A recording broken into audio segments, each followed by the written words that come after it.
Saudara, nama Anies Baswedan, Ganjar Pranowo, dan Prabowo Subianto akan maju sebagai capres di Pilpres 2024 mendatang. Namun ketiganya belum menentukan nama bakal cawapresnya.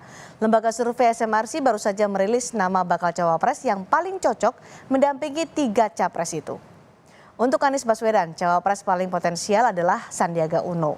Sandiaga meraih suara tertinggi 21,9%. Berikutnya ada AHY di posisi kedua dengan perolehan 16,7% suara. Disusul Erick Thohir dengan raihan 9,6%. Untuk Ganjar Pranowo, bakal cawapresnya berdasar pilihan publik. Posisi pertama ada Erick Thohir dengan 19,4%, kemudian Sandiaga Uno 14,3%, disusul Mahfud MD dengan presentasi suara 13,2%.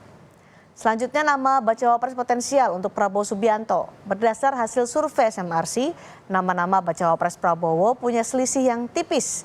Sandiaga 13,9%, Erick Thohir 11,3%, Mahfud MD 11,2%. Lebih detail tentang potensi bacawa pres 2024 dan bagaimana peluang munculnya nama-nama baru untuk menjadi pendamping baca pres di pemilu 2024, kita akan membahas ini usai tayangan berikut ini. Lembaga survei Saiful Mujani Research and Consulting atau SMRC merilis hasil survei bakal cawapres pilihan publik. Erick Thohir, Sandiaga Uno, dan Agus Harimurti Yudhoyono menjadi tiga tokoh yang paling potensial atau paling kompetitif menjadi pendamping Capres 2024. Untuk bacawa pres Anies Baswedan, Sandiaga Uno meraih suara tertinggi 21,9%. Namun karena Sandiaga sudah masuk P3 yang mendukung Ganjar, maka cawapres yang potensial mendampingi Anies adalah Agus Harimurti Yudhoyono. AHY berada di posisi kedua dengan perolehan suara 16,7%. Tapi setidaknya dari 10 nama ini kita lihat ada 2 nama yang paling atas. Yang paling atas. Dan karena Sandiaga sudah bergabung dengan koalisi PDIP, maka yang paling atas AHY. AHY sementara ini. Ya. Sedangkan untuk nama bacawa pres Ganjar Pranowo, posisi pertama ditempati Erick Thohir dengan perolehan suara 19,4%, disusul Sandiaga Uno 14,3%. Muncul pula nama Mahfud MD dengan persentase suara 13,2%. Erick bedanya sekitar 5%. Untuk signifikan secara meyakinkan harus 2 kali margin of error. Jadi harusnya Erick 21, Ya. Kira-kira lebih seperti itu, Bung Saidiman. Atau 20 begitu, itu baru kita bisa yakin. Kalau ini saya anggap sebagai kurang lebih seimbang antara Erick Thohir dengan Sandiaga Uno. Bakal cawapres potensial untuk Prabowo Subianto berdasarkan hasil survei SMRC masih terbuka. Nama-nama bacawa pres Prabowo memiliki selisih suara tipis. Sandiaga 13,9%, Erick Thohir 11,3%, Mahfud MD 11,2%. Berikutnya ada nama Muhaimin dan AHY di kisaran 10%. Dalam hal ini tidak ada tokoh yang cukup beda dari tokoh yang lainnya menurut versi masyarakat siapa sebaiknya yang menjadi calon wakil untuk Prabowo Subianto. Sementara itu, Litbang Kompas Mei lalu juga merilis tokoh potensial sebagai bakal cawapres berdasarkan survei elektabilitas. Selain Sandiaga Uno, ada nama Ridwan Kamil dan nama AHY dalam 3 teratas. Namun 43,4% responden yang menjawab tidak tahu membuat survei elektabilitas bakal cawapres masih fluktuatif. Artinya taruhlah separuh dari populasi yang kami survei itu masih menyatakan belum tahu. Jadi ketidaktahuan yang tinggi inilah yang sebetulnya juga harus kita lihat. Meskipun Sandiaga Uno ini angkanya tertinggi saat ini 11,9, akan tetapi masih bisa fluktuatif karena ketidaktahuan publik itu masih besar. Kita masih belum bisa melihat bagaimana nanti reaksi publik kalau misalnya nanti dipasangkan dengan capres tertentu atau bagaimana cawapres itu sendiri nanti kalau dia berkampanye di dalam internalnya. 3 nama baca pres yang berpotensi maju di Pilpres 2024 mendatang hingga kini belum menentukan nama bacawa presnya. Sejumlah pengamat menilai figur bacawa pres akan menjadi penentu kemenangan di pemilu mendatang. Tim Liputan, Kompas TV. Siapa bacawa pres paling potensial maju di Pilpres 2024? Kita bahas bersama Direktur Riset SMRC Denny Irvani dan peneliti Litbang Kompas Rangga Eka Sakti. Selamat sore Mas Rangga, Mas Denny. Selamat sore, Mbak Cindy. Baik, kita akan analisa percapres nih, Mas Denny dari SMRC. Siapa paling potensial jadi bacawa pres Anies? Karena kemarin ada nama Yeni Wahid yang sempat juga disebut jadi kandidat pendamping Anies. Ya, selain mengukur preferensi publik terhadap calon presiden, kami juga mengukur preferensi terhadap calon wakil presiden. Kalau calon presiden sudah setahun terakhir kita sudah mendapatkan kira-kira kesimpulan yang sangat solid bahwa ada 3 nama yang selalu mendapat dukungan paling tinggi, yaitu Anies Baswedan, Ganjar Pranowo, kemudian Prabowo Subianto. Kemudian pertanyaannya adalah sekarang siapa cawapres yang paling baik bagi masing-masing capres. Sejauh ini sudah banyak dilakukan diskusi-diskusi, ada tokoh seperti AHY yang diinginkan oleh Demokrat sebagai calon wakil Anies, kemudian juga Aher, gitu, Ahmad Heriawan untuk wakil Anies dari PKS. Juga nama-nama lain untuk calon-calon presiden seperti Muhaimin Iskandar untuk wakil Prabowo dan seterusnya. Nah, dalam survei pada bulan Mei 2023, SMRC membuat simulasi pilihan siapa pasangan terbaik bagi masing-masing calon presiden menurut publik. Nah, seperti yang tadi ditayangkan oleh Kompas bahwa yang terbaik bagi Anies itu setidaknya ada 2 nama di atas, ada Sandiaga Uno, kemudian AHY maksud saya. Cuma waktu kami melakukan survei pada bulan Mei, AHY itu belum masuk P3, sehingga kita melihat waktu itu masih ada kemungkinan Sandi belum masuk P3, sehingga masih ada kemungkinan Sandi bisa menjadi calon wakil presiden. Tapi kalau melihat konstelasi saat ini, Sandi menjadi kader P3 dan P3 mendukung Ganjar, maka bisa kita katakan bahwa AHY sejauh ini dari sejumlah nama adalah calon wakil presiden yang menurut publik adalah sosok yang paling baik bagi Anies Baswedan. Untuk Ganjar Pranowo sendiri kami juga mendapatkan informasi yang menarik. Di sana ada nama Erick Thohir, kemudian Sandiaga Uno dan juga Mahfud MD sebagai tokoh yang mendapat dukungan atau penilaian yang tertinggi sebagai wakil bagi Ganjar. Yang tertinggi Erick, tetapi jaraknya dengan Sandiaga Uno hanya sekitar 5%, kemudian Sandi dengan Mahfud MD hanya berjarak sekitar 1%.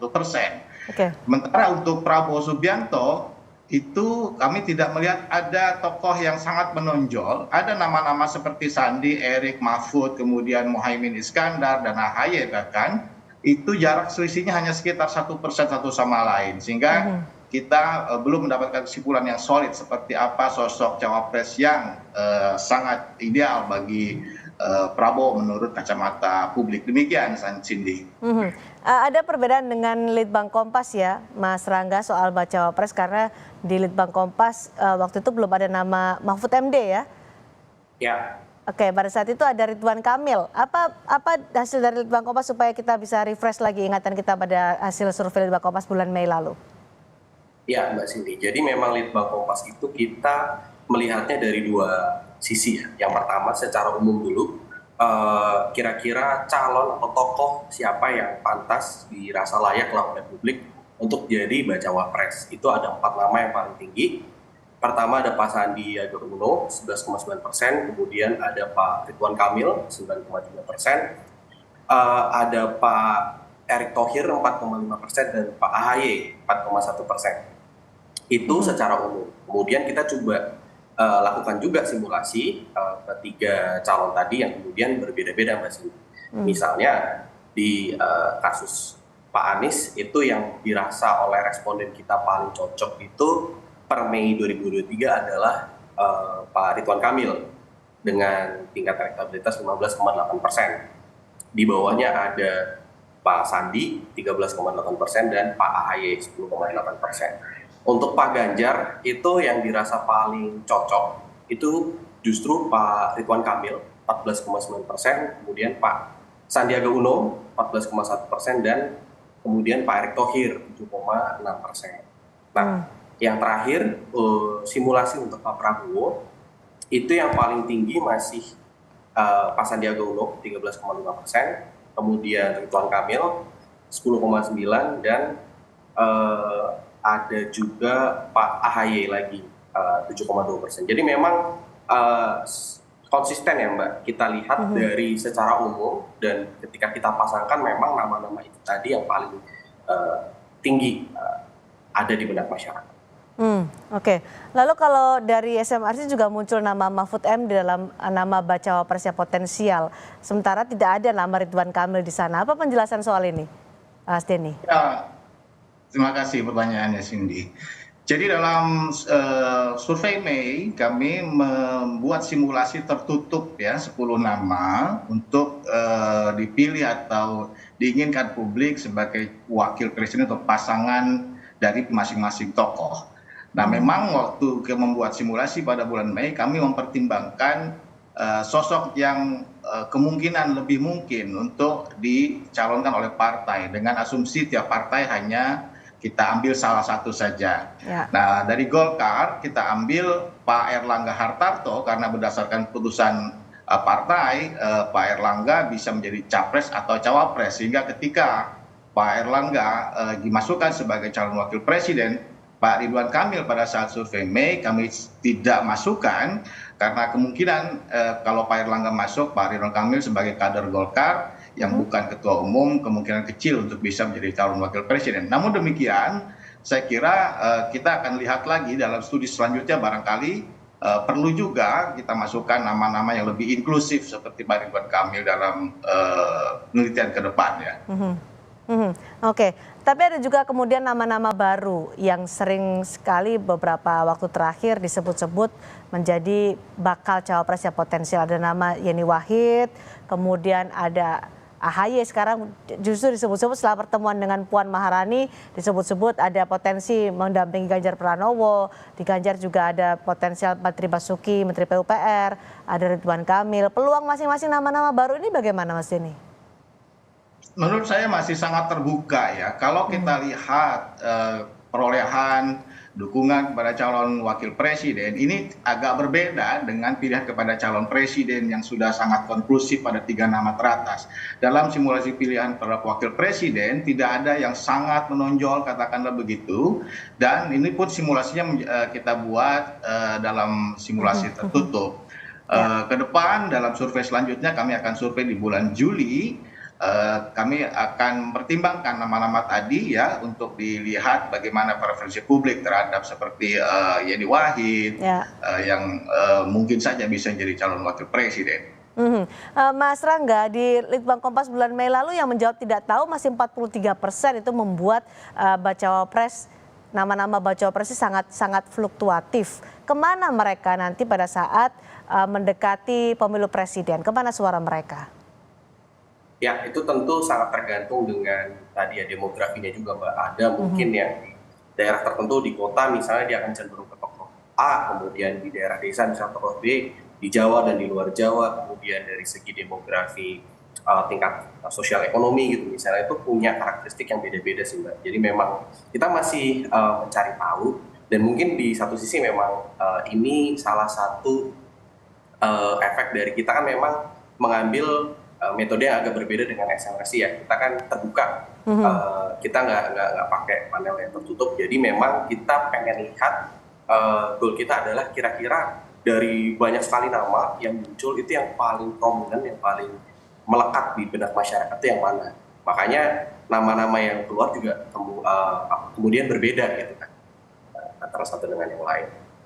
Jadi 43% suara yang masih belum menjawab tidak tahu ini yang pada survei Mei kemarin akan ditentukan tokoh-tokoh yang sangat mereka kenal ketika dipilih nanti menjadi cawapres, begitu Mas Rangga ya?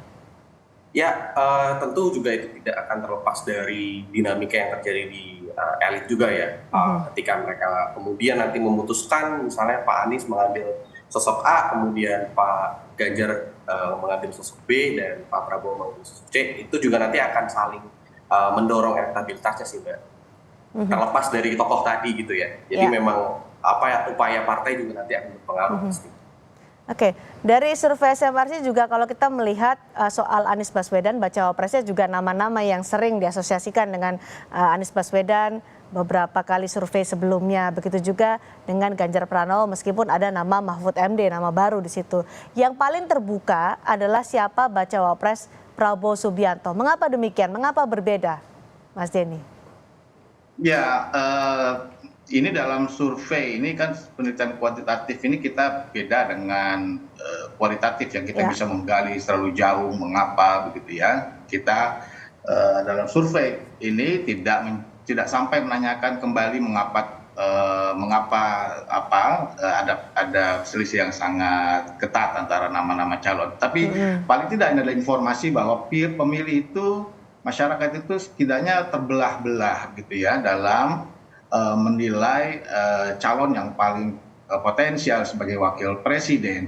Secara elektabilitas saya kira memang tidak ada yang sangat menonjol, sehingga bagi partai politik yang paling penting pertama harus cari sosok yang akseptabilitasnya tinggi.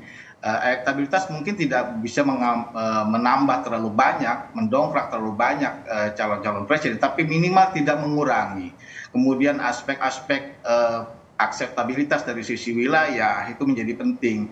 Misalnya Anies Baswedan itu saya kira membutuhkan sosok yang kuat di Jawa Timur sebagai pemilih provinsi yang besar, kemudian juga di Indonesia Timur. Baiknya Ganjar itu justru membutuhkan dukungan di luar Jawa Tengah dan Jawa Timur, kemudian kelompok religius dan juga di pedesaan.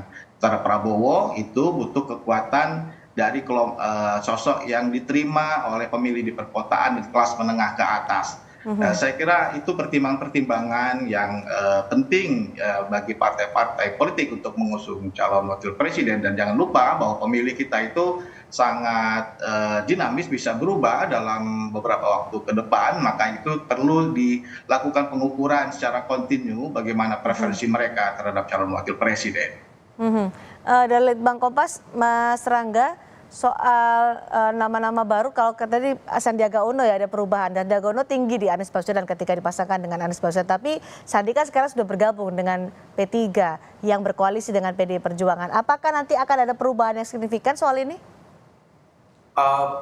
Bisa jadi ya Mbak ya, besar kemungkinan, karena kan kita membuat survei ini kita masih terbuka, kita memang belum mempertimbangkan ada dinamika yang terjadi di elit partai. Kalau kita lihat dari hasil kemarin, berarti ya dari hasil survei Litbang Kompas per Mei yang paling memungkinkan buat Pak Anies ya Pak Ahy gitu kan, dengan elektabilitas 10,8%. Tapi begini Mbak, kita memang belum menemukan dari setidaknya setahun terakhir ya nama-nama baru, karena memang hanya 4 tokoh itu yang secara konsisten selama setahun terakhir itu teratas gitu di tengah publik, dan bedanya cukup jauh gitu. Misalnya kita bandingkan beberapa nama seperti Bu Tri Risma hari ini itu masih 2,2% gitu. Kemudian ada lagi nama-nama yang lebih kecil lagi, Mbak Yeni Wahid itu lebih kecil lagi. Jadi memang secara konsisten kita coba ukur itu nama yang paling atas ya secara konsisten 4 itu Mbak. 4 itu ya. Oke, Mas Rangga, dari hasil SMRC Sandi dipasangkan dengan Anies tinggi, tapi bagaimana dengan Sandi jika dipasangkan dengan Ganjar Pranowo, karena kan sudah berkoalisi nih PDI dan P3?